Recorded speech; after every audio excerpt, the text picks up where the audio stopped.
আজকে আমরা 1 মিনিটে জানবো রাষ্ট্র ও সরকারের মধ্যে পার্থক্য সম্পর্কে। এক, রাষ্ট্র একটি বিমূর্ত বা তত্ত্বগত ধারণা। অন্যদিকে সরকার হলো রাষ্ট্রের বাস্তব রূপ, কারণ সরকারের মাধ্যমেই রাষ্ট্র তার ধারণাকে বা সিদ্ধান্তকে বাস্তবায়িত করে থাকে। দুই, রাষ্ট্র সার্বভৌম ক্ষমতার অধিকারী, তাই রাষ্ট্র তার অভ্যন্তরীণ সমস্ত ব্যক্তি বা প্রতিষ্ঠানের ওপর এই ক্ষমতা প্রয়োগ করতে পারে। অন্যদিকে সরকারের সার্বভৌম ক্ষমতা নেই, সরকার রাষ্ট্রের সার্বভৌম ক্ষমতার প্রয়োগকারী মাত্র।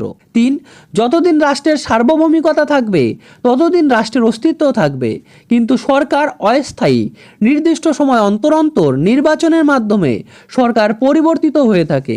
চার, রাষ্ট্রের সদস্য সংখ্যা বিপুল, নির্দিষ্ট ভৌগোলিক সীমানার মধ্যেকার সমস্ত জনগণকে নিয়ে রাষ্ট্র গঠিত হয়, কিন্তু সরকার গঠিত হয় সমগ্র জনসংখ্যার অল্প সংখ্যক ব্যক্তিকে নিয়ে। পাঁচ, রাষ্ট্রের একটি গুরুত্বপূর্ণ উপাদান হলো নির্দিষ্ট ভূখণ্ড, কিন্তু সরকার বলতে কোনো নির্দিষ্ট ভূখণ্ডকে বোঝায় না, সরকার বলতে শাসন ক্ষমতার অধিকারী নির্দিষ্ট সংখ্যক ব্যক্তিকে বোঝায়। ছয়, রাষ্ট্রের বিরুদ্ধে কোনো নাগরিক বিরোধিতা করতে পারে না, অন্যদিকে সরকারের বিরুদ্ধে কিন্তু আমরা নাগরিকদের বিরোধিতা করতে দেখি।